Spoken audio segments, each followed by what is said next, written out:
Ya, siapa yang tidak tahu dengan TikTok? Ubur-ubur.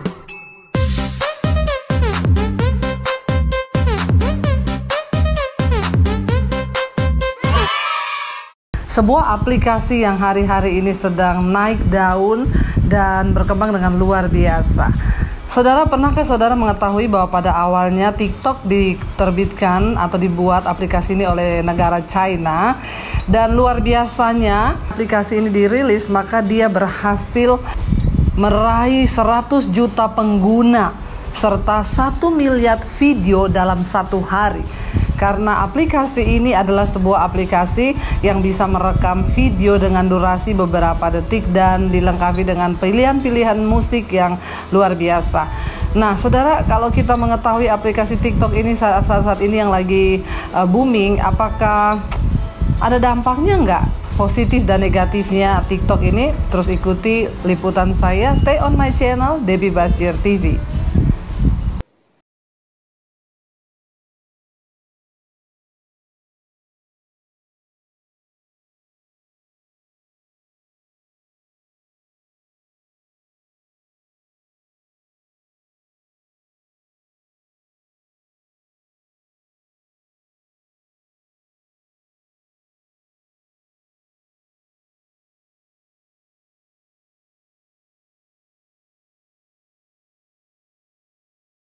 Itulah contoh dari aplikasi TikTok, bagaimana khotbah-khotbah saya yang dipotong dan diambil suaranya buat aplikasi TikTok. Ya, puji Tuhan ya, bisa sampai kepada artis-artis, tapi nggak apa-apa, sesuatu yang berguna itu di-share semakin banyak.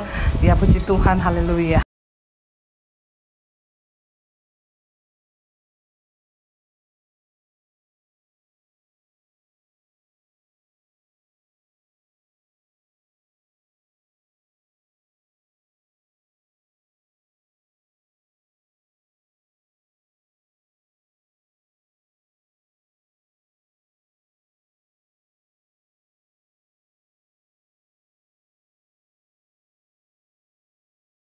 Lalu akhirnya TikTok mulai merambah ke negara-negara seperti Jepang, Thailand, dan pada waktu itu TikTok diunduh secara gratis. Demikian juga TikTok mulai masuk ke Indonesia pada tahun 2017. Tapi ketika TikTok pertama kali masuk ke Indonesia, kita tahu bersama Kominfo itu pernah melarang atau memblok, ya. Jadi TikTok itu pertama kali diblokir, tidak boleh karena dianggap meresahkan, dan banyak anak-anak yang akhirnya terikat dan kecanduan dengan aplikasi ini. Nah, sejauh mana aplikasi TikTok ini bisa mempengaruhi masyarakat atau etika ataupun budaya ataupun ruang gerak banyak orang? Tetap saksikan. Iya, akhir-akhir ini dengan melihat bagaimana aplikasi TikTok ini mempengaruhi banyak lapisan masyarakat, mulai dari anak kecil, remaja, bahkan sampai para orang tua. Kita melihat, saudara, ya, di mal-mal saja kita berjalan, orang-orang berjalan dengan melakukan gaya-gaya TikTok. Ya, bahkan beberapa orang di lapangan, di jalan raya itu mempraktekkan atau melakukan kegiatan TikTok ini.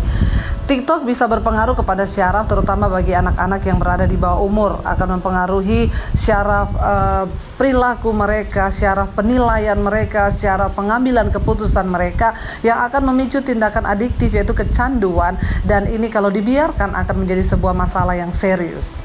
Perkembangan teknologi tidak bisa dipungkiri akan terus berjalan, dan kita juga tidak bisa menghindari semua itu pasti akan terjadi. Dan seiring dengan berkembangnya teknologi itu, maka ada banyak hal yang positif dan negatif yang akan dialami oleh banyak manusia. Salah satunya dengan aplikasi TikTok yang hari-hari ini memang sedang marak dan booming. Bayangkan dalam waktu hanya beberapa saat saja tercatat bahwa pengguna TikTok melejit menjadi 500 juta. 500 juta dengan penayangan miliaran video sehari. Ada dampak negatif dan ada dampak positifnya. Dampak positifnya tentunya yang pertama, orang-orang bisa mengembangkan kreativitas, bagaimana mereka membuat video-video yang baru. Yang kedua, ini menjadi hiburan, saudara, karena memang ya manusia akhir zaman sudah kurang hiburan. Dengan adanya TikTok ini mereka mendapat hiburan, bahkan banyak yang ketawa-ketawa sendiri ketika menyaksikan TikTok. Lalu TikTok dampak positifnya juga, mengurangi stres ya. Ketika seseorang mungkin banyak masalah, begitu dengan musik teng teng teng teng teng teng teng, lalu dia langsung bergoyang gitu ya, karena hati yang gembira itu obat yang manjur ya. Lalu juga hal-hal yang positif lainnya adalah ya banyak remaja yang kemudian bisa habiskan waktu mereka untuk melakukan gerakan-gerakan TikTok. Tetapi jangan lupa, semua itu juga pasti ada dampak negatifnya ya. Adalah salah satunya bagaimana kita melihat orang-orang kecanduan TikTok sehingga mereka membuang terlalu banyak waktu untuk aplikasi ini dan melakukan gerakan-gerakannya. Anak-anak muda tidak lagi belajar, mereka kehilangan fokus karena mereka kecanduan dengan aplikasi yang namanya TikTok ini. Bahkan di mana-mana kita melihat, saudara, anak-anak muda remaja mereka berjalan dengan goyangan-goyangan ya, gerakan-gerakan yang ada di TikTok, dan gerakan ini setiap hari berubah dengan musik yang baru berubah, dan anak-anak muda ini kehilangan banyak waktu hanya untuk mempelajari ya. Mereka jadi adiktif dan kecanduan sehingga tanpa mereka terasa waktu 24 jam itu berlalu begitu saja. Bahkan dampak negatif lainnya, orang-orang yang bekerja di kantor ya sudah terlalu banyak nonton TikTok. Kenapa? Karena TikTok juga menyuguhkan cerita-cerita lucu, gerakan-gerakan lucu yang video dengan durasi 15 detik dan disertai dengan musik. Ini sangat banyak mempengaruhi orang. Bukan cuma itu saja, sekelompok ibu-ibu yang juga kecanduan dengan TikTok. Hari-hari ini saya banyak melihat ibu-ibu yang akhirnya pakai kostum-kostum untuk melakukan dan meniru gerakan-gerakan TikTok. Selama itu masih wajar, tidak terlalu terikat. Bahkan ada ibu-ibu yang sampai satu hari itu menayangkan 5 gerakan TikTok sekaligus di Instagram, di Facebook. Ya saya pikir ini juga kapan masaknya di rumah, kapan ngurus anaknya. Ada banyak waktu yang bisa kita pergunakan untuk hal-hal lain yang lebih positif. Ya boleh-boleh saja. Apalagi kalau kita juga melihat ibu-ibu, yang saya melihat banyak ibu-ibu yang akhirnya memakai seragam-seragam, pakaian-pakaian yang sudah tidak senonoh untuk melakukan gerakan-gerakan yang seperti ini. Rasul Paulus berkata semua itu baik, tapi tidak semua berguna. Mari kita memilah mana yang berguna bagi kita. Boleh, segala sesuatu itu boleh diizinkan, tetapi tidak segala sesuatu berguna bagi hidup kita. Karena itu bahkan saya juga mendengar sudah ada korban dari TikTok ini, ada yang cedera, patah tangan, patah kaki, bahkan ya ada korban jiwa yang ketika anak-anak remaja melakukan gerakan lompat lalu kakinya disandung begitu lalu jatuh.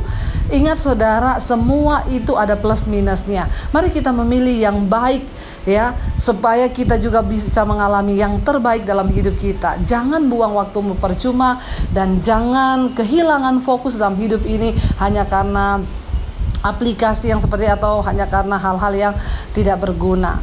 Mari memilih saudara. Kenapa? Karena hidup ini begitu singkat. Jangan pernah disia-siakan. Kita tidak bisa lari dari yang namanya perkembangan dunia dan teknologi. Tapi setidaknya engkau bisa memilih bagaimana engkau berespon terhadap segala sesuatu. Tetaplah semangat. Tuhan memberkati. Ubur-ubur.